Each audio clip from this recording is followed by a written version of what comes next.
Muchísimas gracias, Renzo, por la presentación y a todos los presentes por su participación en este nuevo webinar, donde lo que vamos a intentar hacer en el transcurso de aproximadamente una hora es de poder resumir todo aquello que es relacionado a tecnologías de monitoreo de condición y al mantenimiento de precisión en máquinas rotativas.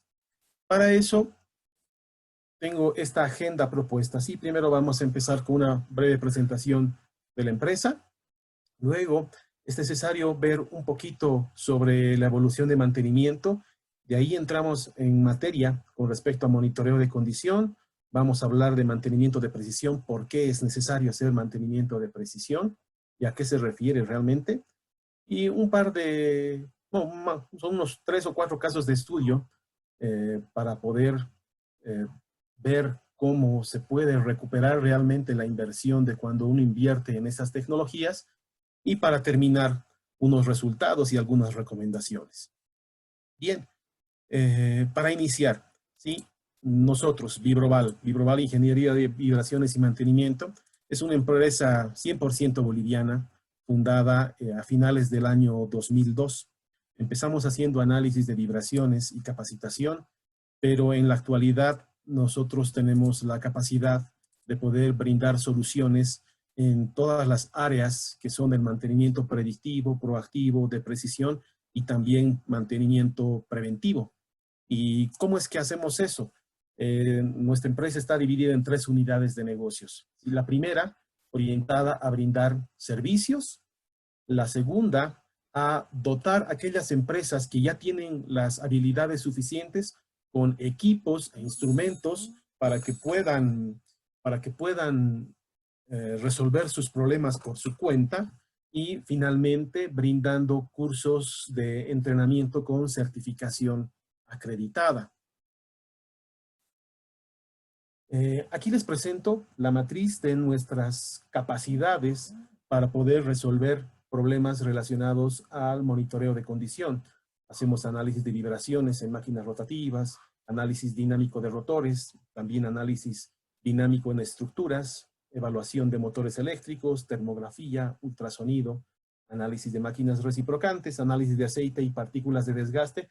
Todas estas técnicas son de monitoreo de condición y tenemos la capacidad de brindarles servicios, sistemas y también cursos de capacitación.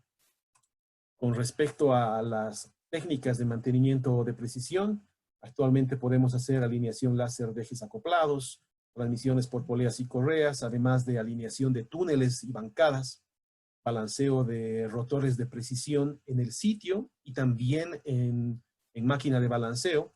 En la parte de montaje de precisión de rodamientos, ahí es un poco condicionante porque principalmente hemos estado trabajando más proporcionando los productos más que dando los servicios, al igual que en ajuste de precisión de pernos y en la parte de nivelación de bases. Todo lo que es montaje de precisión sí tenemos las posibilidades de hacerlo. Entonces, si alguno de ustedes quiere conocer más sobre alguna de estas tecnologías, no duden en contactarse con nosotros.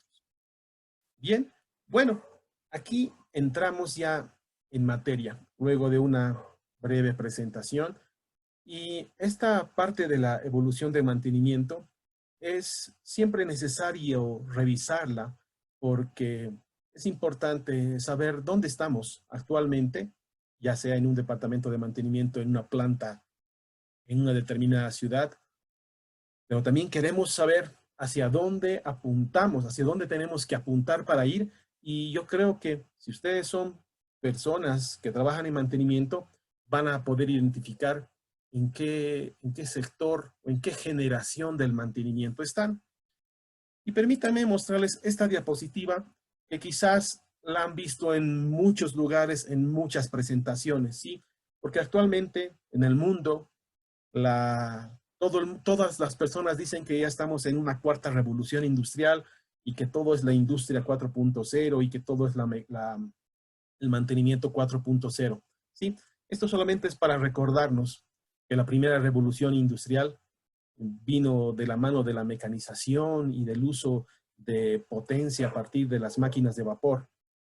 la segunda revolución industrial, relacionada directamente a la producción en serie, a líneas de ensamblaje y al uso masivo de la electricidad.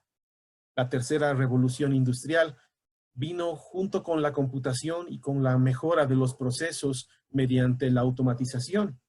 Y bueno, actualmente nos encontramos en la cuarta revolución industrial, donde estamos utilizando sistemas físicos cibernéticos. Todo el mundo habla de Big Data, inteligencia artificial, Machine Learning, ¿sí? Esto es la industria, pero la pregunta es, ¿cómo ha evolucionado el mantenimiento a través de estas cuatro revoluciones industriales? Permítanme mostrarles esta diapositiva obtenida de una empresa norteamericana de nombre Aladon, donde se han tomado el tiempo de poder ver las cuatro generaciones del mantenimiento, y eso es lo que le llaman del reactivo a la analítica predictiva. La primera generación del mantenimiento, más o menos aquí con una línea de tiempo entre 1930 y 1950, la filosofía era reparar cuando se rompa, ¿sí? Luego vino la segunda generación del mantenimiento aproximadamente, que duró 20 años, entre 1950 y 1970, donde la filosofía era mayor disponibilidad a cualquier costo, reducir todos los costos y mayor vida útil. Durante 20 años estas fueron las filosofías. Pero luego en 1970 empezó la tercera revolución o la tercera generación del mantenimiento y duró hasta aproximadamente el año 2000. Y fíjense que, bueno, yo ya tengo exactamente 20 años trabajando y cuando yo terminaba de estudiar mantenimiento, las filosofías de mantenimiento que yo he aprendido eran estas, ¿sí? Mayor disponibilidad, confiabilidad y rendimiento. Estos eran los tres indicadores de gestión clave que en base a eso se generaba todos los reportes. Mayor rentabilidad, mayor seguridad, mejor calidad del producto, menor impacto en el daño al ambiente y mayor vida útil de los activos. Pero ha habido una brecha aquí, en el año 2000, donde ha aparecido la cuarta generación del mantenimiento. Y a partir de la cuarta generación del mantenimiento, lo que nosotros aprendidos, digamos, enseñados en la tercera generación, llamábamos gestión de mantenimiento, empezó a llamarse gestión de activos. Y en la cuarta generación del mantenimiento empiezan a haber muchas más cosas que tomar en cuenta. ISO 55000, ISO 31000. Y esta es la parte que a nosotros nos importa para esta presentación. La parte de decisiones basadas en datos y estrategias de eliminación de defectos. Para entender cómo podemos utilizar esta información, es necesario irnos a la segunda generación y ver cómo ha sido el salto a la tercera generación del mantenimiento. Pues ha habido una pregunta clave, ¿sí? La principal razón del cambio a la tercera generación ha sido de responder esta pregunta. ¿Son los equipos más propensos a fallar a medida que envejecen? Y durante muchos años, durante todo este periodo, las personas respondían sí. En la actualidad se sabe que no es cierto, gracias a un estudio que hicieron dos personas del Departamento de Mantenimiento de United Airlines, porque hasta ese entonces se decía que la mayoría de los equipos tenían una probabilidad de falla de acuerdo a la curva de la bañera. El resultado de este análisis que hicieron dos personas, una de apellido Nolan, que era el director de mantenimiento de United Airlines, y la persona de apellido Heath, que era su asistente, allá en 1978 encontraron que las curvas de probabilidad de fallo en las máquinas tenían 6 patrones diferentes al de la curva de la bañera, cada uno con un nombre y con una distribución estadística, ¿sí? Sucede de que esas 3 curvas que están a la izquierda de la diapositiva son curvas de patrones asociados a la edad de la máquina. ¿Esto qué quiere decir? Quiere decir que mientras más horas de operación, que es el eje X, tiene esa máquina, la probabilidad de fallo es más alto. Y la curva de la bañera tiene una zona de mortalidad infantil y esta curva de fatiga tiene una inclinación constante, es decir, a cada minuto que pasa, a cada hora de operación, a cada kilómetro de recorrido, la probabilidad de falla se incrementa.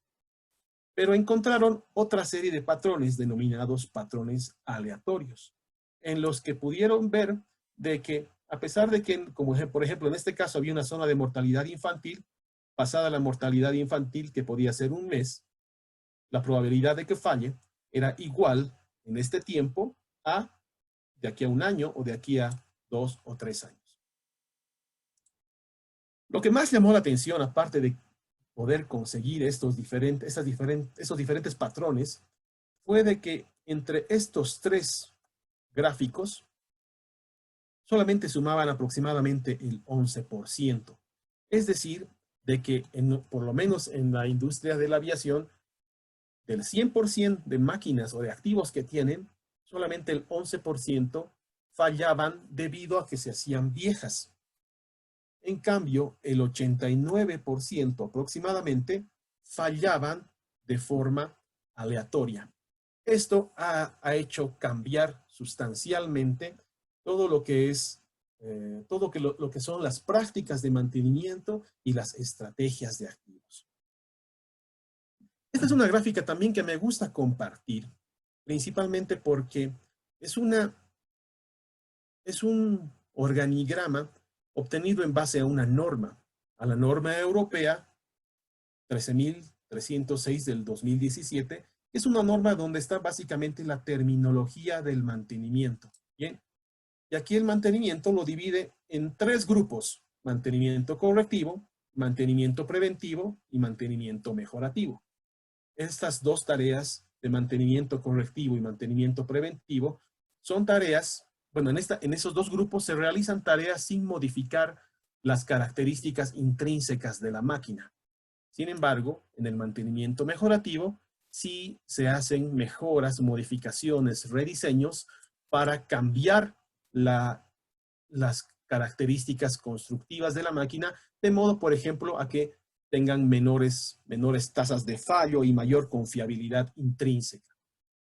Las labores de mantenimiento correctivo son aquellas labores que se realizan cuando la falla ya está presente. Cuando cualquier tipo de falla ya está presente, entonces nosotros, dependiendo de cuál sea la falla, vamos a realizar tareas de mantenimiento correctivo inmediato. Generalmente esto puede ir relacionado al mantenimiento a rotura o a hacer mantenimiento correctivo diferido. Este tipo de mantenimiento es el que se puede planificar. Y vamos a ver que aquí es donde nosotros tenemos que meter mucho lo que se llama mantenimiento de precisión si queremos que las fallas no vuelvan a aparecer. Por otro lado, las labores de mantenimiento preventivo son todas aquellas labores que se realizan antes de que la falla aparezca. Todo lo que se haga para prevenir la falla, de acuerdo a esta terminología, se denomina mantenimiento preventivo. Y uno de esos mantenimientos preventivos es el mantenimiento predeterminado, ¿sí? Predeterminado, como por ejemplo el que viene en los manuales de los automóviles y les dicen cada 5,000 horas cambiar aceite, o cada 50,000 horas cambiar las llantas de las gomas de los vehículos, ¿sí? Ese tipo de mantenimiento es el predeterminado. Pero también mantenimiento preventivo es el mantenimiento basado en condición y el mantenimiento predictivo. Y aquí hay un nuevo tipo de mantenimiento, bueno, no es nuevo, es antiguo, sí, pero a veces las personas no lo mencionan mucho, que es el mantenimiento correctivo activo. Este mantenimiento correctivo activo es el que sale de las observaciones del mantenimiento basado en la condición o el mantenimiento predictivo, que permiten atender rápidamente las fallas dependiendo de la prioridad que se necesite para hacer. Bien, entonces, ¿cómo se relaciona esto con lo que hemos estado viendo? Pues pasa que en la primera generación del mantenimiento, esto ha estado desordenado, sucede de que la primera generación del mantenimiento estaba regida bajo la curva de falla, la curva del patrón de falla de desgaste. Es decir, todos los trabajos que se hacían eran reactivos, suponiendo de que la máquina tenía este tipo de comportamiento. En la segunda generación es donde se encontró la curva de la bañera y todas las plantas trabajaban directamente pensando en que las máquinas se comportaban de acuerdo a la curva de la bañera. Es más, muchas plantas en la actualidad siguen pensando, siguen manejando sus estrategias y gestión de activos, considerando que este es el único patrón de falla para las máquinas. Si nuestras plantas seguimos pensando eso, todavía no hemos entrado a la tercera generación del mantenimiento. Esta tercera generación del mantenimiento ya se llama proactivo porque conoce los 6 patrones de falla y en base a eso puede decidir qué estrategia de activos va a utilizar. Por ejemplo, para estos 3 patrones de falla se utiliza la estrategia del mantenimiento predeterminado o el mantenimiento basado en intervalos. Y para los activos que tengan estos patrones de falla, se emplean las técnicas de monitoreo de condición. Y bueno, para llegar a la cuarta generación, sucede que tenemos que haber pasado por la tercera generación, porque en esta generación de mantenimiento nos dice que la industria todavía continúa reconociendo los 6 patrones de falla, pero está buscando constantemente por mejorar la forma de gestionar esas fallas y hacerlo de forma proactiva. ¿Cómo lo hace eso? Mediante la eliminación de defectos y mediante el análisis predictivo. Además, de más adelante viene el tema de lo que se denomina diseñado, los productos diseñados centrados en la confiabilidad. Bien, entonces, habiendo visto cuáles son las bases para definir las estrategias de mantenimiento, y si queremos empezar a hablar de la cuarta generación, tenemos seguramente que respondernos a esta pregunta, ¿sí? ¿Qué es eliminación de defectos? ¿Y qué es análisis predictivo? Pues bien, una respuesta rápida. Eliminación de defectos, el análisis predictivo. Para hacer análisis predictivo necesitamos hacer monitoreo de condiciones. Y para hacer eliminación de defectos, tenemos que hacer mantenimiento de precisión. Y veamos cuáles son las técnicas de monitoreo de condición, que en algunos casos se llaman CBM, predictivo, y también vamos a hablar un poco de las pruebas de aceptación. El monitoreo de condición, también llamado en algunos lugares monitoreo de estado, supervisión de estado, es básicamente una forma de controlar sistemáticamente y periódicamente el estado o la condición de los equipos. No importa si son rotativos, si son estacionarios. La idea es de que de alguna forma, obteniendo alguna señal, se pueda conocer la salud de ese activo y entender si ese activo está en una condición estable o si su salud se está deteriorando o si su condición se está deteriorando. Entonces, para eso utilizamos diferentes técnicas. Y esas técnicas que a menudo se supone que se utilizan para el mantenimiento predictivo, para el mantenimiento basado en la condición, pasa que se puede utilizar en muchos aspectos en la industria, ¿sí? Y por eso aquí tenemos un breve detalle de dónde se pueden aplicar todas esas técnicas de monitoreo de condición, en qué actividades industriales. En la que más se utiliza es en los programas de mantenimiento basado en condición o mantenimiento predictivo. Pero sin embargo, hay una serie de otras aplicaciones donde el monitoreo de condición puede brindar resultados muy, muy buenos para poder ayudar a las plantas a mejorar o a incrementar la confiabilidad en sus operaciones, ¿sí? Temas relacionados a cumplimientos, para hacer pruebas de aceptación, ya sea en equipos nuevos o reparados o que han estado almacenados. La idea es evitar de que un activo entre en operación con alguna falla potencial.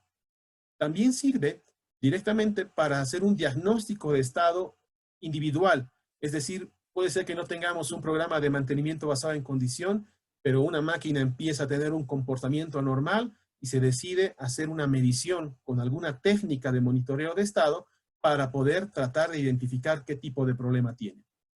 Estas mismas técnicas de monitoreo de estado sirven para implementar sistemas de protección a las máquinas, y no solamente sistemas de protección en línea, sino también sistemas de monitoreo de rendimiento. Como ven, las técnicas de monitoreo de estado pueden aplicarse por lo menos en estas 6 áreas que no son excluyentes, pero por concepto son aplicaciones diferentes. Pero, ¿cuáles son estas técnicas de monitoreo de condición? Vamos a revisar las más comunes, no necesariamente las más importantes, pero sí las más comunes. La primera técnica de monitoreo de condición es el análisis de aceite, que básicamente se trata de hacer pruebas físico-químicas para determinar diferentes parámetros que nos puedan indicar cuál es la condición de un aceite hidráulico o un aceite lubricante, un aceite hidráulico o un aceite lubricante, e inclusive podríamos hablar de aceites dieléctricos. Otra técnica de monitoreo de condición es el análisis de partículas de desgaste. Este es un análisis adicional al análisis de aceite estándar que permite determinar por métodos ferrográficos los tipos de materiales y la forma de los materiales. Para este tipo de análisis, por ejemplo, si se va a hacer en el sitio, se puede utilizar microscopios. Sin embargo, en la actualidad existen sistemas de monitoreo de condición de partículas de desgaste, y si a ustedes les interesa este tema, les va a interesar participar en el webinar del siguiente miércoles, donde vamos a estar mostrando lo último que hay en tecnología de monitoreo de condición de partículas de desgaste en aceites lubricantes y aceites hidráulicos. Otra técnica de monitoreo de condición bastante versátil, digo versátil porque tiene muchas aplicaciones, es la detección de ultrasonido propagado por aire y por estructuras. ¿Qué aplicaciones son estas? Aplicaciones en máquinas rotativas, aplicaciones en sistemas de gases comprimidos como aire comprimido, aplicaciones en equipos eléctricos, ya sean de media, baja o alta tensión, para detectar descargas parciales como efecto corona o tracking o arcos incipientes, y también para resolver problemas relacionados a procesos, por ejemplo, problemas en válvulas, problemas en trampas de vapor, problemas de hermeticidad, etc. Otra tecnología también muy versátil es la termografía infrarroja. La termografía infrarroja ha ganado mucho campo en los últimos años en las inspecciones eléctricas, ¿sí? Es decir, uno de sus fuertes es la inspección eléctrica para determinar algunos modos de fallo, como por ejemplo desbalance entre fases o problemas de malas conexiones. Sin embargo, en la parte mecánica también es bastante utilizado, y en la parte de procesos. Si ustedes tienen procesos donde haya frío o hay calor, entonces la termografía es una de las herramientas que potencialmente se podría emplear.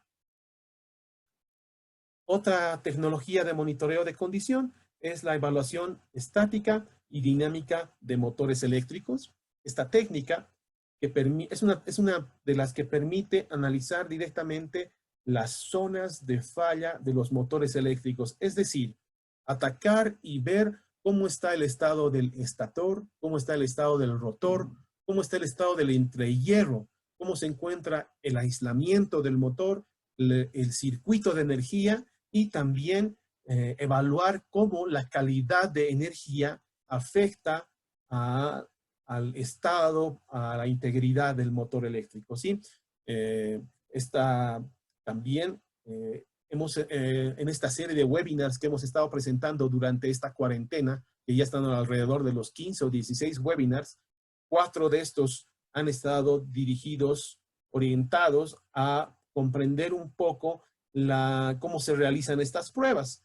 Pero, de todas formas, el siguiente lunes tenemos un nuevo webinar relacionado a este tipo de pruebas y lo vamos a hacer desde las bases. Ese es un webinar también completamente gratuito que si ustedes son de la parte eléctrica tal vez les interese. Y luego tenemos el análisis de vibraciones. El análisis de vibraciones es considerado como el punto inicial de los programas de monitoreo de condición porque quizás tiene el punto de entrada más económico para empezar un programa de monitoreo de condición o un programa de mantenimiento basado en condición. El análisis de vibraciones es una técnica que se puede emplear a diferentes cosas, no solamente a máquinas rotativas, sino también a estructuras, tuberías y carcasas, y tiene la capacidad de detectar una gran cantidad de modos de fallo, tal vez como técnica individual, hablando directamente sobre los modos de fallo, de todos los que hemos visto, sea una de las técnicas que más modos de fallo permite ver. Y por eso es que en algunos lugares al análisis de vibraciones le dicen, lo consideran como la bala de plata del monitoreo de condición, porque puede deshacerse de muchos tipos de problemas diferentes. Y finalmente tenemos el análisis de reciprocantes. El análisis de reciprocantes o de máquinas reciprocantes es una técnica de monitoreo de condición que mezcla el análisis de vibraciones. ¿Sí? Voy a subrayar aquí. Este análisis de reciprocantes es una combinación de análisis de vibraciones, termografía infrarroja, detección de ultrasonido propagado por aire y adicionalmente análisis termodinámico, de manera de que mediante el estudio de las curvas que nos permite obtener los equipos de análisis reciprocantes, como el que se ve en la pantalla, se puede no solamente saber la condición mecánica de las máquinas, sino que también se puede conocer el rendimiento, el performance de la máquina. Entonces, si nosotros queremos empezar a aplicar una técnica de monitoreo de condición, de cualquiera de las que hayamos visto, ¿dónde tenemos que empezar? Pues podemos empezar apoyándonos en una norma como la ISO 17359, ya que esta norma provee la estructura de un programa de mantenimiento basado en la condición. Este documento, que es una norma internacional, tiene un flujograma con un detalle muy preciso de las cosas que se tienen que hacer para empezar a implementar su programa de monitoreo de condición. El primer paso, y no el último como se piensa normalmente, es el análisis costo-beneficio, ¿sí? Este es el primer paso, el análisis costo-beneficio. Todo lo demás viene después. Todo lo demás es parte de conocimientos de monitoreo de condición, confiabilidad en máquinas. Entonces, si uno quiere implementar un programa de monitoreo de condición, lo primero que tiene que saber hacer es realizar análisis costo-beneficio y también tener las habilidades necesarias con respecto a lo que se llama gestión de activos. ¿Por qué? Porque en gestión de activos se habla de criticidad de máquinas, de auditorías, de confiabilidad, de estrategias de activos, etcétera. Así que va muy de la mano el programa de monitoreo de condición con la parte del estudio de confiabilidad. Y para resumirles, para que no se vayan con las manos vacías con respecto a este primer paso, que es el análisis costo-beneficio, les voy a pasar un dato. Sucede que el retorno de la inversión, que es lo primero que hay que hacer para las diferentes técnicas de monitoreo, ya son información que está disponible. Y aquí, por ejemplo, podemos ver cómo el análisis de vibraciones tiene una tasa de retorno de inversión de 36:1. La termografía infrarroja, 20:1. El análisis de aceite y partículas de desgaste, 15:1. La evaluación estática y dinámica de motores eléctricos, 38:1. La detección de ultrasonido, 18:1. Del análisis reciprocante, es un poco difícil conseguir porque hay estudios en los que tienen tasas de retorno de inversión fácilmente de 100:1 y de 1000:1. Pero ¿qué significa este número? ¿Qué significa una tasa de retorno de inversión o ROI, como se denomina en inglés, de 36:1, es fácil. Eso significa que si la empresa donde ustedes están trabajando gasta $1, por cada dólar que gaste en análisis de vibraciones, la empresa va a ganar $36. Entonces, esta es una demostración de que el monitoreo de condición, el mantenimiento predictivo, en realidad no es un gasto para las empresas, sino es un buen negocio.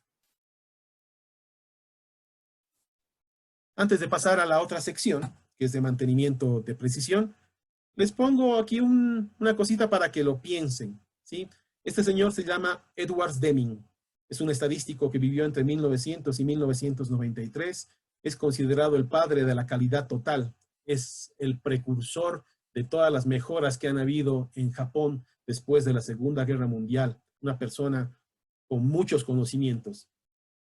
Y como buen estadista, él dijo lo siguiente: sin datos, solo eres otra persona más dando su opinión. ¿Y qué pasa con el mantenimiento basado en condición y el monitoreo de condición? Pues que nos proporciona datos para poder tomar decisiones y para poder decir qué es lo que está fallando en una máquina, ¿sí? Ya no estamos en la época en la que tenemos que acercarnos a una máquina y decir, ay, no, parece que tiene un problema de solturas, porque ahí solamente estamos dando una opinión. En estos casos, en la actualidad, en la cuarta generación del mantenimiento, en esta etapa de la cuarta revolución industrial, tenemos que medir qué tiene la máquina y en base a esas mediciones interpretarlas y emitir un criterio sobre qué tipo de problema o problemas se están desarrollando en la máquina. Así que las técnicas de monitoreo de condición a los profesionales de la industria les permite no solamente dar una opinión, sino dar un criterio acertado. Denis, Hacemos, perdón, antes de sí, que pases, por sí, favor, Renzo, adelante. hay una pregunta al respecto de las técnicas de monitoreo. Manuel Blanco nos dice, una técnica de monitoreo de condición pueden ser inspecciones sensoriales, vale decir, inspecciones visuales con respecto al estado después de cada intervención. Sí, una técnica de monitoreo de condición puede ser una inspección visual siempre y cuando esté realizada por personal capacitado en inspecciones visuales, ¿sí? No es lo mismo arreglar una máquina, ir y ver que todos los tornillos se han puesto en su lugar, a tener una persona que mediante una inspección visual puede revisar, por ejemplo, utilizando, no sé, un boroscopio, una luz ultravioleta, u otra técnica que no sea que no necesite tanta tecnología para poder tomar para poder verificar si esa máquina se ha resuelto correctamente, ¿sí? Llega a ser incompleta.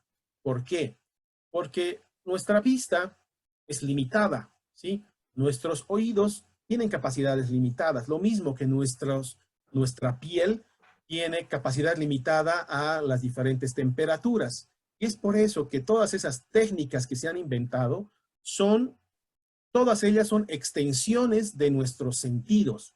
Una inspección visual va a poder estar bien hecha por una persona muy experta, pero nunca va a estar tan completa como si se hicieran las pruebas con esas técnicas que, lo repito, son extensiones de nuestros sentidos. El análisis de vibración es extensión de nuestro tacto y de nuestro oído. El ultrasonido, extensión del oído. La termografía, extensión de la piel que siente el calor y de la vista, ¿no? Y así podemos hablar de cada una de las tecnologías de monitoreo que son, de cierta forma, extensiones de nuestros sentidos. Ok, gracias. Hay una consulta más. Nos indican qué sistemas tienen de sistemas de análisis de desgaste. Bien, en la parte de sistemas de análisis de desgaste, si estamos hablando de esto, ¿sí? De análisis de partículas de desgaste, hay hasta tres tipos, podríamos decir. Tenemos sistemas visuales, ¿sí? Me refiero a ópticos visuales, es como microscopios, pero en línea. Tenemos sistemas por corrientes de Eddy. Tenemos sistemas, permíteme acordarme del otro, no son corrientes de Eddy, pero hay uno de ellos que se me está yendo de la mente, pero uno de estos es considerado inclusive tribológico porque puede analizar la evolución del desgaste y determinar qué cantidad de material se ha perdido y en base a eso establecer alarmas. Si a ustedes les interesa un poco más sobre los sistemas de desgaste, escríbanos, tienen nuestro correo electrónico a info@vibroval.com. Dependiendo de la máquina que ustedes tengan, nosotros les recomendamos qué tipo de sistema se adecua más o de acuerdo a las necesidades que tengan. Y no se pierdan el webinar del siguiente miércoles. Si no me equivoco, es 6, sí, es 6 de mayo, donde vamos a estar, vamos a tener la presencia de una persona que es experta en análisis de desgaste mediante soluciones de sensores ópticos. Perfecto. Sigamos. Estamos sin más preguntas. Ok, muchísimas gracias. Vamos a hablar un poquito de mantenimiento de precisión. Y este mantenimiento de precisión quizás ustedes lo han encontrado en algún lugar con el nombre de F-Labs. F-Labs, sí, es lo mismo, solamente que ahí le han puesto un nombre y en un momento más vamos a ver qué significa ese nombre de F-Labs. Bien, para entrar a hablar de dónde vamos a utilizar el mantenimiento de precisión, tenemos que hablar de nuestra estrategia de eliminación de defectos. En la actualidad, las plantas confiables están intentando trabajar o ya tienen implementados estrategias de eliminación de defectos. ¿Qué significa esto? Es una estrategia para eliminar que las fallas entren en la planta. ¿Por qué es necesario hacer esto? Porque las máquinas pueden fallar en diferentes etapas. Las máquinas pueden fallar desde el diseño, ¿sí? Porque alguien ha puesto un coeficiente de seguridad inadecuado o una dimensión o una cota, un ajuste no adecuado y se diseña y se fabrica así y cuando entra a la planta viene y se rompe, ¿sí? También puede fallar en el proceso de adquisición. Lamentablemente, los compradores de las empresas, las personas de adquisiciones, el objetivo de estas personas en esos lugares es comprar con la especificación que los técnicos le piden, comprarlo al menor costo, ¿sí? Lamentablemente, con los temas de falsificación de rodamientos, falsificación de filtros, hay un riesgo de que estemos comprando repuestos que van a matar las máquinas. El transporte inadecuado, los problemas de instalación, la operación incorrecta, por ejemplo, malos arranques, malas paradas, malas prácticas operativas, pueden llegar a hacer que las máquinas fallen y sin duda nuestras prácticas de mantenimiento. Entonces, ¿qué es la estrategia de eliminación de defectos? La estrategia de eliminación de defectos es como ponerle en primer lugar un campo de fuerza a toda la planta. Un campo de fuerza para evitar que lleguen activos o máquinas que hayan tenido diseños inadecuados, diseños fallados. Por otro lado, perdón, está pasando algo. Otra cosa de la que debemos protegernos es de aquellos proveedores de servicio no calificados. En la actualidad, las empresas requieren personal de servicio de confianza. Mejor si están bien entrenados y mucho mejor si demuestran sus competencias mediante certificaciones acreditadas. También tenemos que evitar transporte desconfiable, ¿sí? Si vamos a transportar máquinas, por ejemplo, que están montadas sobre rodamientos, el camión, lo que hayamos contratado para el transporte tiene que tener todas las condiciones adecuadas para evitar que esas máquinas o esos activos se dañen durante el transporte. Ustedes no se imaginan la cantidad de máquinas que hay que reparar simplemente debido al transporte inadecuado, ¿sí? Llegan las máquinas, ya han llegado, llegan golpeadas, traqueteadas, y hay que hacerle alineaciones, hay que hacerle balanceos, hay que hacerle cambio de rodamientos sin que haya operado ni una hora. Y bueno, contratistas sin las capacidades necesarias. Lo mismo. Tenemos que evitar que estos 4 factores ingresen en la planta, entonces ya vamos a estar eliminando causas raíz de defectos. Y ahora que hemos protegido la planta, vamos a proteger con un segundo campo de fuerza a las máquinas, ¿sí? Una vez que la máquina ya tiene que entrar a operación, nosotros tenemos que evitar de ponerle repuestos defectuosos. Eso tiene que ver mucho con la parte de adquisiciones. Ahí hay que hablar con la gente de adquisiciones para comprar no solamente las cosas en base al precio al precio de lista o al precio de compra. Hay algo que se llama comprar tomando en cuenta el costo total de propiedad de los repuestos. Si la gente de adquisiciones empieza a darse cuenta de que comprar lo barato no siempre es lo mejor, entonces vamos a estar salvando a la máquina de fallas debido a partes defectuosas. Inspecciones intrusivas.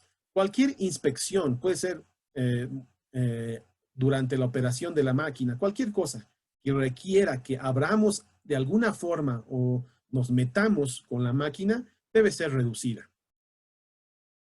Lo mismo, hay que reducir todas aquellas tareas de mantenimiento que sean innecesarias. Hay muchas labores que en las plantas se hacen simplemente porque puede ser que hace 5 años o 10 años alguien dijo que había que hacer un trabajo de esos, se puso en el programa de mantenimiento y nadie más sabe en la actualidad por qué se está haciendo una tarea, ¿sí? Hay programas de optimización de mantenimiento preventivo que les van a ayudar a identificar cuáles son estos trabajos de mantenimiento, estas tareas de mantenimiento innecesarias. Hay que evitar utilizar lubricantes contaminados. Esa es una de las principales razones por las que las máquinas fallan, ¿sí? Aproximadamente el 30 al 40% de los problemas en las máquinas son debido a que o se está utilizando un lubricante contaminado o que ya ha perdido sus capacidades de lubricación. Tenemos que capacitar a nuestros operadores, ¿sí? Los operadores tienen que estar conscientes de qué pasa si arrancan mal la máquina, qué pasa si operan mal la máquina y tratar de llevarlos a ayudar a los departamentos de mantenimiento con labores de monitoreo de condición básicas, lubricación y limpieza, ¿sí? Entonces, una de las cosas de las que tenemos que cuidarnos es operadores con malas prácticas de operación. Y finalmente, algo con lo que los departamentos de mantenimiento pueden trabajar es mediante la eliminación de prácticas de instalación pobres. Si nosotros nos podemos cuidar de todos estos aspectos, lo que estamos haciendo es evitar que las fallas entren en la planta y evitar que las máquinas, a pesar de que pueden estar funcionando bien durante un buen tiempo, solamente porque le hemos puesto un repuesto inadecuado o una mala instalación, le estaríamos haciendo el baile de los negritos con el ataúd, ¿no? Bien, entonces, ¿cuáles son esas labores de mantenimiento de precisión? Las labores de mantenimiento de precisión son la alineación de ejes por láser, tanto para acoplamientos como para sistemas de transmisión por poleas y correas, mediante una buena práctica de alineación de ejes. Uno puede evitar y alargar el tiempo de vida de rodamientos, sellos, ejes y acoplamientos. Uno de los principales errores en las plantas es de pensar de que por tener un equipo de alineación láser ya están haciendo alineación de precisión. Si las personas que utilizan el equipo de alineación láser no han recibido una capacitación adecuada, no responden a las preguntas de que, por ejemplo, han corregido la pata coja, qué tipos de pata coja hay, han considerado el crecimiento térmico, Es posible que la máquina se mueva cuando entre en operación.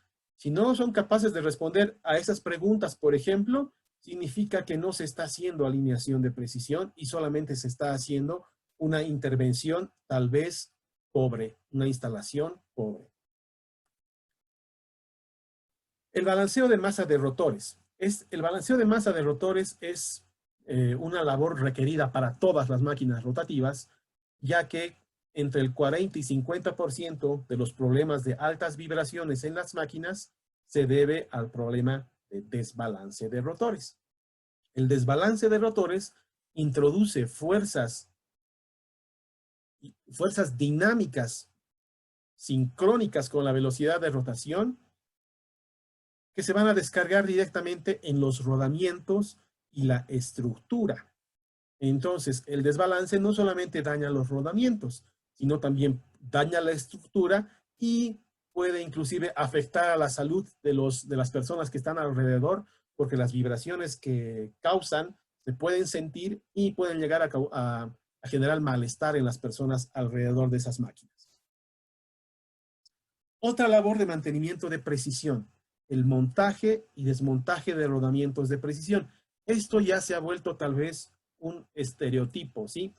Y va algo similar, pasa con esto algo similar que con la alineación de ejes por láser, porque en muchas plantas, simplemente por haber utilizado el calentador de rodamientos por inducción, ya piensan que han hecho el mantenimiento, están haciendo una instalación de precisión. Sin embargo, si no controlan cuántos grados se está dilatando el rodamiento o qué delta de temperatura se está utilizando y por cada diferencial de temperatura, cuántas centésimas de milímetros se expanden los rodamientos, no se está haciendo montaje de precisión. Entonces, mucho ojo, estas técnicas no son cosas que uno pueda hacer de la noche a la mañana, requieren de un entrenamiento y requieren de que el personal se involucre y quiera hacer las cosas de buena manera. Entre la alineación y el desbalance y los problemas de rodamientos y las solturas mecánicas están el 80% de los problemas que dañan las máquinas. Por eso el ajuste de torque, el ajuste de tensión en uniones empernadas entra también dentro de estas labores de mantenimiento de precisión. Para muchas personas, agarrar y apretar un perno es una tarea relativamente fácil. Sin embargo, sucede de que esta tarea requiere tanto conocimiento técnico como el montaje y desmontaje de rodamientos, balanceo y alineación láser. ¿Por qué? Porque los tornillos, los pernos, se comportan de forma diferente con diferentes tipos de lubricantes, tienen diferentes características, deben tener diferentes características cuando un perno está trabajando en una máquina estática a cuando está trabajando en una máquina rotativa. Y entonces, el tema de seleccionar correctamente el torque o la tensión en una unión empernada también es algo que requiere de estudio. Finalmente, la lubricación de precisión. Si las máquinas están pobremente lubricadas o están sobre lubricadas y no se lubrican con la frecuencia suficiente, las máquinas van a durar mucho menos tiempo antes de que vuelvan a fallar, ¿sí? Una de las técnicas que ayuda mucho a determinar, en el caso del engrase de rodamientos, la cantidad óptima de grasa es actualmente el ultrasonido. En esta diapositiva pueden ver un equipo de ultrasonido siendo utilizado conjuntamente una grasera, utilizando un sensor de ultrasonido, y el equipo le guía al operador sobre cuánta grasa tiene que bombear al rodamiento, y en base a mediciones subjetivas y objetivas se puede decir, ok, en este momento pare de lubricar. Ok, entonces, estas técnicas de mantenimiento de precisión son labores que nos van a ayudar a salir del mantenimiento reactivo. Y como les mencionaba hace un momento, Estas técnicas en Estados Unidos le llaman F-Labs. Y el F-Labs viene de F-Fasteners, que tiene que ver con ajustes, como aquí, y el ajuste de una brida con una herramienta de precisión, lubricación, alineación, balancing. Estos tres son F-Labs y es lo que nosotros normalmente llamamos mantenimiento de precisión. Bien, la verdad es que se me ha pasado la hora muy rápido. Voy a mostrar los casos de estudio. Denis, perdón, antes Eso, adelante. de que nos muestres el caso de estudio número 1, hay una consulta. Nos dicen, para el balanceo de masa de poleas, ¿por qué método se realiza? Depende. Puede realizarse por el método de añadir masa o puede realizarse por el método de quitar masa.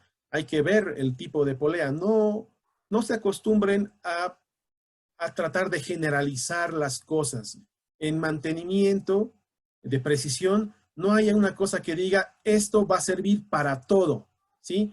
Habría que ver la polea, habría que ver la velocidad de rotación de la polea, habría que ver las dimensiones de la polea para saber si va a ser un balanceo en un plano o en dos planos. Habrá que ver de qué máquina es esa polea para ver si se puede hacer el balanceo en el sitio o si se requiere una máquina de balanceo.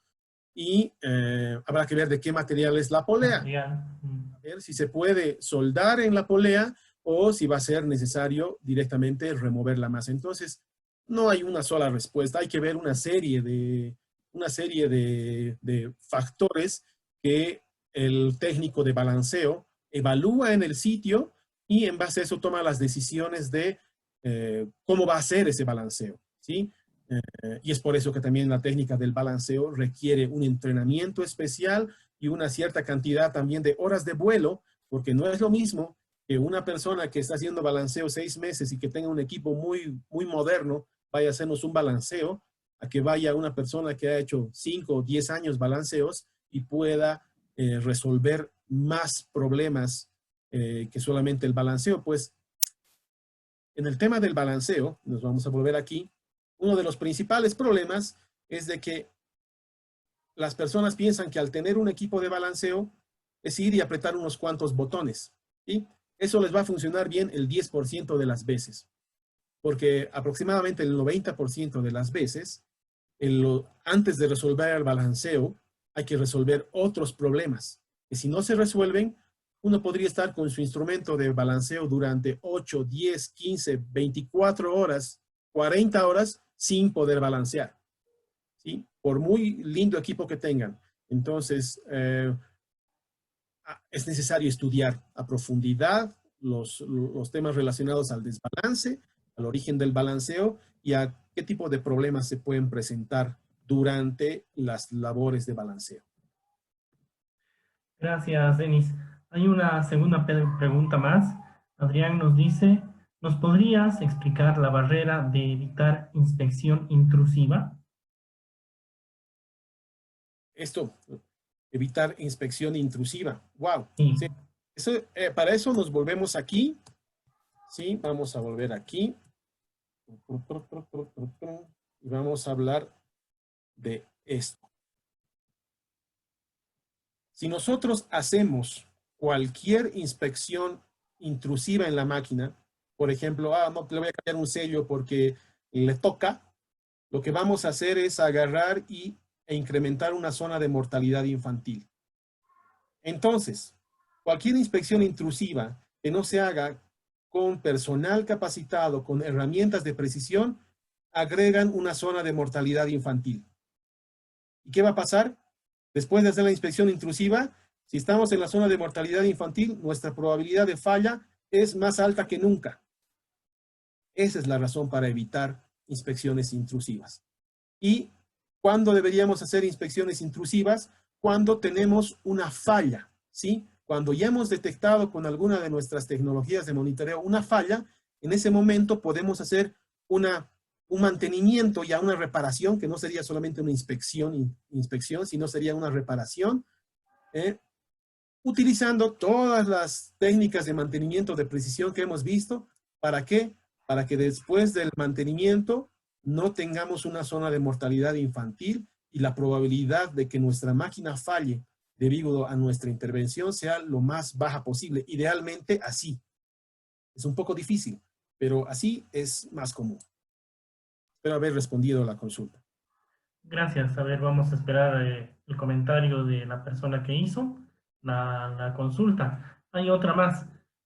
¿Vibroval da el servicio de balanceo de grandes rotores? ¿Incluiría la interpretación de resultados y recomendaciones para reducir el problema de vibraciones? Sí, nosotros podemos balancear rotores de cualquier tamaño, de cualquier tipo, que esté girando a cualquier velocidad de rotación, e incluimos una certificación del grado de calidad de balanceo. Bueno, al que hacía la anterior pregunta dice, gracias, excelente explicación. Podemos Bueno, nada, continuar, un Denis, gusto. por favor. Ok, muchas gracias por las preguntas. Aquí yo les voy a mostrar 4 casos de estudio rápidamente para poder analizar un poquito los beneficios de detectar los problemas de forma proactiva. Algunas veces los beneficios son para la empresa y algunas veces los beneficios pueden ser directamente ahorrarnos un susto muy grande, como por ejemplo este caso de estudio de termografía infrarroja. Este es un caso de estudio en una planta procesadora de gas. Se utilizó una cámara termográfica D300 de Satir. Y el objeto de estudio, miren, era una cosita tan simple como unos breakers, pero los breakers eran del banco de capacitores de una unidad de generación. Entonces, cuando uno hace un análisis termográfico, normalmente obtiene una imagen térmica y una imagen visual.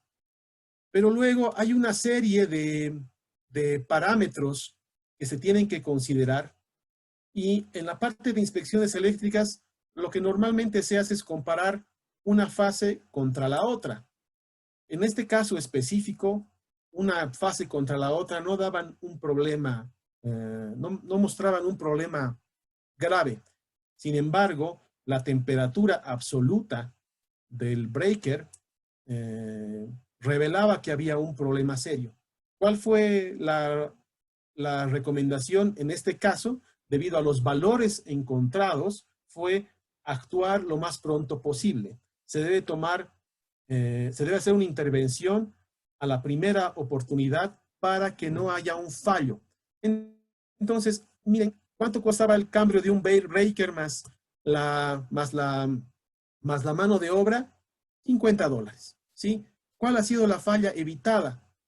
Si ese breaker no se detectaba a tiempo, el banco de capacitores disparaba, la unidad de generación paraba y toda la planta procesadora paraba. Entonces, hay cositas tan simples como estas que las personas que son de mantenimiento basado en condición, de termografía, deben registrar, ¿sí? Este tipo de registros son los que permiten saber cómo estamos haciendo el trabajo.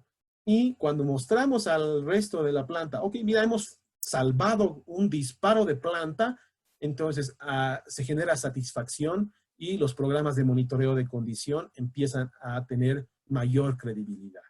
Bien, entonces este es un caso bien sencillo de una cosita muy simple, pero que puede salvar una parada. ¿A quién le gusta estar en una parada de planta? Yo creo que a pocos. ¿Sí? En un disparo inesperado de planta, no me refiero a una parada, ¿no? Una parada inesperada de la planta procesadora. Este otro caso, el caso de estudio número 2, es de detección de ultrasonido. Este caso de detección de ultrasonido es referente a un caso de fugas. Para fugas de gas, para evaluación de fugas de gas y cómo ahorrar dinero evitando fugas de aire.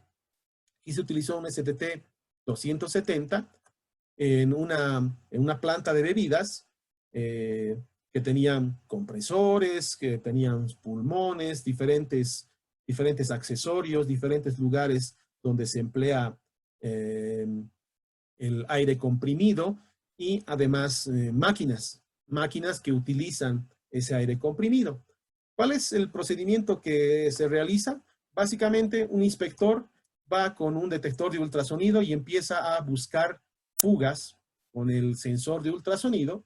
Esas fugas se reportan, se les saca fotografías, se les pone unas etiquetas, se codifican, se le hace observaciones y se le da recomendaciones. Y eso se hace para toda la planta, ¿sí? Este es un ejemplo, fíjense, del 2016, donde en esa línea se encontraron 25 fugas. Esos valores de ultrasonido que se mide pueden ser correlacionados con la cantidad en litros por hora de aire que se están perdiendo o en pies cúbicos por minuto. Y además que conociendo los datos del compresor, se puede saber cuánta energía se requiere para tapar esta fuga. Pasa que a nivel mundial, plantas que no son proactivas, tienen los motores de los compresores funcionando aproximadamente el 30% del tiempo solamente para compensar las fugas, ¿sí? El compresor funciona, llena el pulmón, voy a venir aquí, ¿sí? Este compresor, por ejemplo, funciona, llena este pulmón hasta una presión, digamos, de 6 bar, ¿sí? Luego el motor, cuando esto llega a 6 bar, para. Pero podría no haber ninguna herramienta funcionando y las fugas están ahí consumiendo el aire. El motor va a volver a arrancar para volver a llegar a la presión de trabajo y así sucesivamente. Y de acuerdo a la estadística mundial, el 30% del tiempo, este compresor va a estar encendido tapando solamente las fugas. Entonces, en esta tabla, lo que se ha hecho es cuantificar esas fugas y cuantificar cuánta energía se está consumiendo para tapar esas fugas. Los resultados fueron interesantes, ya que de todo el tiempo que el compresor andaba funcionando, en esta línea en especial, 12.36% estaba operando solamente para compensar las fugas de aire. Bien, la empresa tomó sus medidas correctivas y un año después se fue a hacer el barrido de la planta. En este caso se encontró otra cierta cantidad de fugas con ciertos caudales y cierto consumo de energía, y sucede de que luego de un año las fugas habían rebajado a 4.23%. Fíjense, un año antes eran 12% de fugas, que en dinero significa 7.800 más o menos a cuánto estaba la energía en ese momento. Un año después, solamente $2,000, y aquí se tiene una diferencia de un ahorro anual en una sola línea de aire comprimido de casi $6,000. Imagínense si tenemos 3 líneas o 4 líneas, estamos hablando de $20,000 y son 4 líneas de aire comprimido solamente por tapar las fugas correctamente, que han sido detectadas con una tecnología moderna de detección de fugas. Bien, ese es el segundo caso.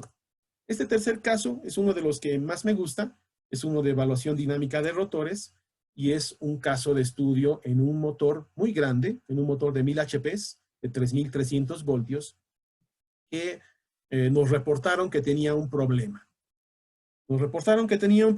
Nosotros asistimos con un equipo MC Max de PDMA. Ese es un equipo que hace análisis estático y análisis dinámico de motores eléctricos. Nos conectamos a los PTs y CTs por el tema del voltaje. Y este equipo lo que permite es tener de entrada un resumen del equipo donde se puede ver rápidamente cuál es la zona que tiene una falla, ¿sí? Aquí el aislamiento tenía un problema, pero está en amarillo. A los amarillos casi no les damos mucha bola de entrada cuando hacemos estamos yendo a tratar de resolver un problema de una falla. El rotor nos mostraba rojo y nos mostraba un factor FP delta decibel 34.97, ¿sí? Si uno no ha estudiado evaluación de motores eléctricos, no sabe qué significa eso. Pero no necesita saber mucho para saber que peligro es algo que no se quiere tener en la máquina. De entrada, entonces, el análisis debería hacerse al rotor del motor eléctrico. No se olviden que estamos hablando de un motor de 1000 HPs. Hay un espectro que se llama espectro Demuth. Este espectro de corriente es un espectro en el que se puede ver todos los componentes que están afectando la corriente, y aquí se vio rápidamente de que había una condición de baja velocidad de rotación, porque este espectro, entre otras cosas, permite ver la velocidad real del motor. Y aquí hay un pico que nos muestra que el motor estaba trabajando a una velocidad por debajo de su nominal, a pesar de que ese equipo no tiene variador de frecuencia, ¿no? Que debería trabajar de acuerdo a la frecuencia de línea, que era 50 ciclos, 50 Hz. Entonces, este espectro nos dio una primera alerta. Pasamos a ver un espectro de frecuencia media que se llama espectro de rotor, espectro de evaluación del rotor. Este es un espectro donde se ve la frecuencia de línea y se ven las frecuencias del paso de polos. Como ven, hay una línea amarilla, hay una línea roja, hay varios picos que están por encima de la línea roja, es decir, está por encima de la alarma. Si uno se pone a ver en decibel, esta diferencia, eran casi 11 decibel, era por magia que estaba funcionando este motor eléctrico. Y bueno, en base a ese diagnóstico, en base a esa medición, se sacó el diagnóstico, ¿sí? Barras del rotor dañadas. La recomendación, reemplazar el rotor, y adicionalmente se hizo una corroboración con análisis de vibraciones, que es otra técnica que permite también evaluar las barras del rotor. Cuando el rotor fue sacado, se encontraron explosiones en las láminas, ¿sí? Explosiones que vienen desde adentro, ocasionadas por cortocircuitos pequeños, que hacían que el motor vibre mucho, no alcance su corriente nominal, no alcance su carga de diseño. Y aquí se puede ver una fotografía ya del rotor siendo reemplazado, ya es un rotor completamente nuevo. Entonces, aquí podemos ver algunos datos importantes, ¿sí? El costo de reparación, solamente tomando en cuenta el rotor, pues, fue de $42,000. ¿Qué es lo que se evitó? Si esa máquina no se hubiera detenido en base a las recomendaciones, se hubiera tenido que gastar entre $100,000 y $150,000. De esa forma es que nosotros debemos justificar nuestros programas de mantenimiento basado en condición. Y pasamos al último caso. Vamos a ver uno de análisis de vibraciones. Este es uno de mis casos favoritos de vibraciones porque es de turbogeneradores. Un turbogenerador de 55 megawatts en el que utilizamos, en ese entonces, este era nuestro equipo, ¿sí? Teníamos un equipo, un Vivexpert 2, y utilizamos el del cliente más para hacer las mediciones sincronizadas, porque no teníamos un equipo multicanal, que es lo que se requiere realmente para hacer este tipo de mediciones, pero en fin, con esto nos batimos. El objeto de estudio era, como les decía, era un turbogenerador, una caja de engranajes y el generador, esta es la turbina, donde las vibraciones más altas estaban en la caja de engranajes. Vibraciones muy altas que ya querían sacar de operación a la máquina. Todos los niveles globales en la caja de engranajes eran mayores, eran altos. En la turbina no eran tan altos y empezamos a analizar diferentes gráficos, ¿sí? En análisis de vibraciones, yo diría que el 80-70% de las personas que miden vibraciones entienden el análisis de espectros de vibración. Pero el espectro de vibración es un primer paso, ¿sí? Es como cuando uno está aprendiendo a caminar. Primero aprendes a gatear, luego aprendes a caminar, luego aprendes a correr.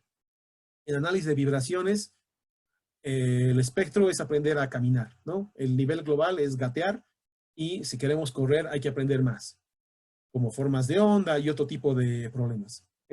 Otro tipo de formas. En este espectro ya se empezaron a ver algunas asimetrías y se tenía una serie de modos de fallo potenciales, ¿sí? De acuerdo a este espectro, se tienen 3 o 4 modos de fallo potenciales, por eso era necesario aplicar técnicas especiales para corroborar el problema, para corroborar cuál era el modo de fallo que estaba ocasionando esa alta vibración. Se hicieron las diferentes pruebas, inclusive se llegaron a hacer pruebas de ODS. Esperen un segundito, está tardando en cargar. Esta animación que les voy a mostrar de la izquierda es de la máquina que no tiene problemas. Si se fijan, las amplitudes de vibración son diferentes, pero todos los puntos están caminando en fase, por así decir. Este eje largo de aquí es la turbina, este eje corto de aquí es un eje intermedio y este eje largo, este otro eje de esta a la izquierda es el piñón. Pero ese es el movimiento de una máquina sin problema. Viendo el movimiento de la máquina que tenía el problema, ok, más el análisis espectral, más las formas de onda, más todas las otras pruebas de propósito especial, más el ODS, nos permitieron sacar una conclusión, ¿sí? El diagnóstico era de que el eje estaba fisurado. La cuestión era saber dónde, y esa era una pregunta que el dueño de la máquina nos hacía, ¿dónde está la fisura? Con el análisis de vibraciones podemos detectar el modo de fallo, pero no podemos detectar el punto de fisura, a menos que se desarme la máquina y se hagan algunas pruebas de frecuencias naturales, pero como la máquina ya estaba montada, era un poco difícil hacer eso. Por lo tanto, recurrimos a ensayos no destructivos. Emplear ultrasonido, pero como las turbinas no son tan fáciles de desmontar, lo que se decidió desmontar fueron el acople intermedio. Ahí tenemos a nuestro consultor de Phase Array haciendo inspecciones de matriz faseada al eje intermedio.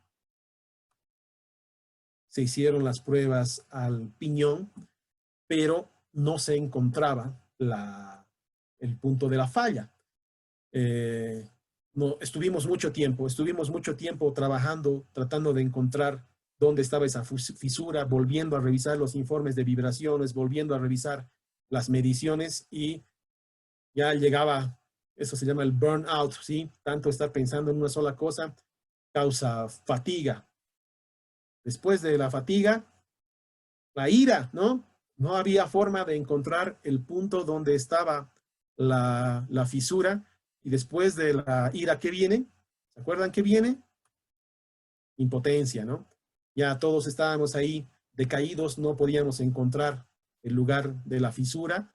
Si ya estábamos fuera de la planta, cuando de pronto recibo un mensaje de un ingeniero de la planta que me dice, apareció. Yo desesperado, ¿qué es la fisura? Sí, abarca casi medio eje.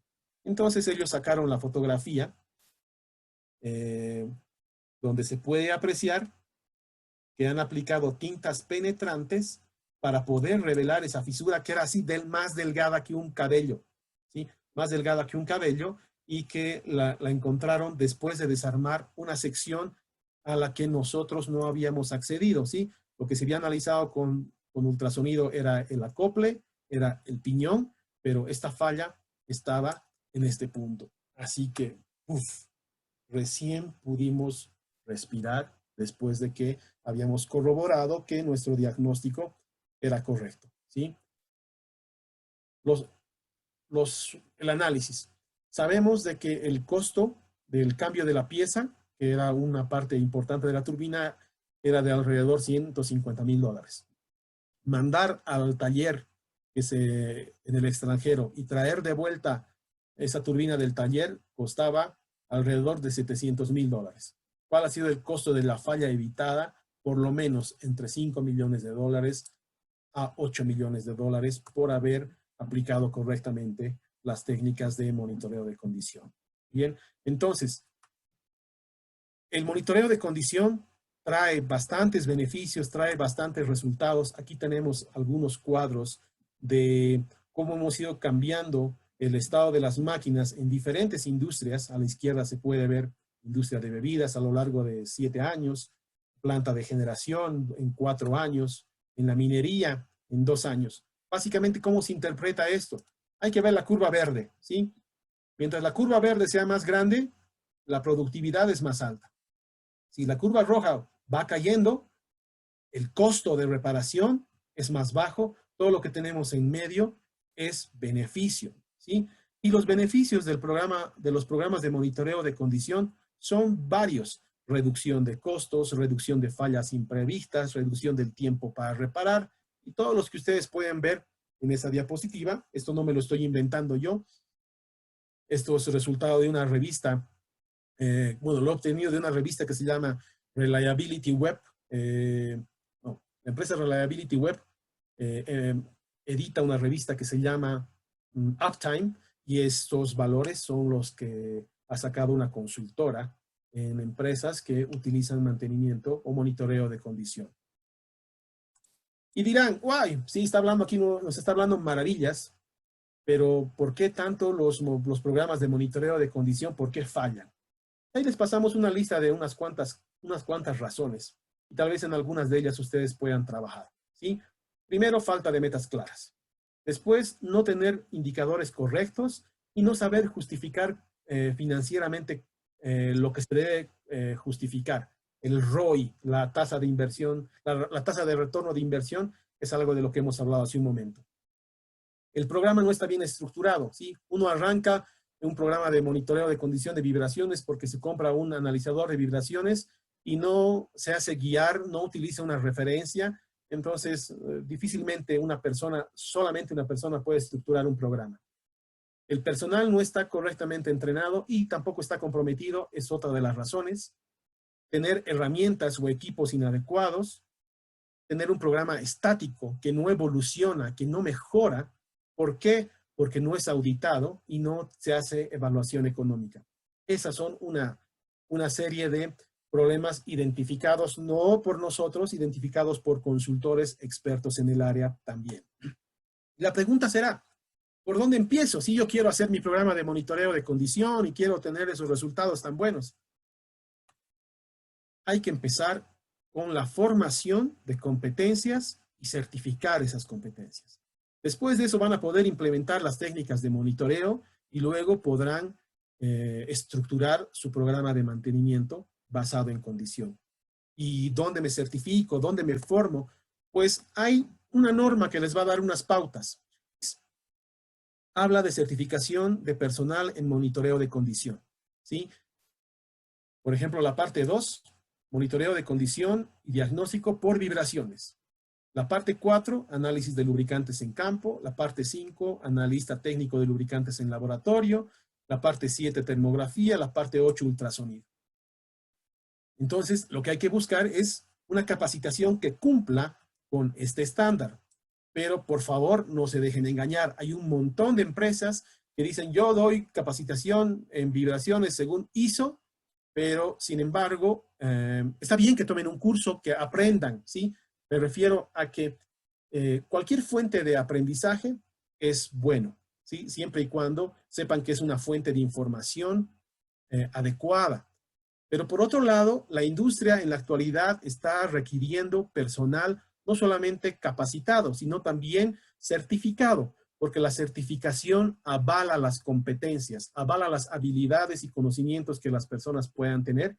Entonces, yo les recomiendo, busquen entidades de capacitación y certificación acreditada, que no es lo mismo que agarrar al instituto de la esquina, que puede haber abierto un amigo, pero que sin embargo no tiene una acreditación para certificar analistas de vibraciones, analistas de aceite, termógrafos, inspectores de ultrasonido. Eso hablando de monitoreo de condición.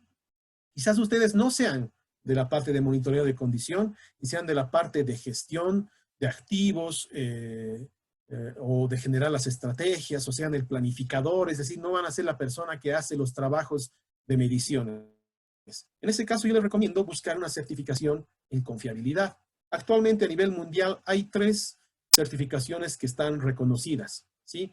Una es la CMRP por SMRP. Esta es una entidad que, sin fines de lucro, que certifica profesionales en confiabilidad de activos y además es una entidad acreditada.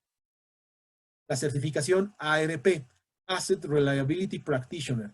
Esta es una certificación también acreditada por el Instituto Mobius, pero a diferencia del CMRP, esta acreditación tiene 3 niveles diferentes. Este que antes se llamaba categoría A es el Advocate, es el promotor de confiabilidad. El E es el Engineer, el ingeniero de confiabilidad. Y el L es el líder de confiabilidad, ¿sí? Esta es una certificación también acreditada, pero toma en cuenta la experiencia. Para ser promotor, uno necesita solo 6 meses de experiencia en confiabilidad y mantenimiento.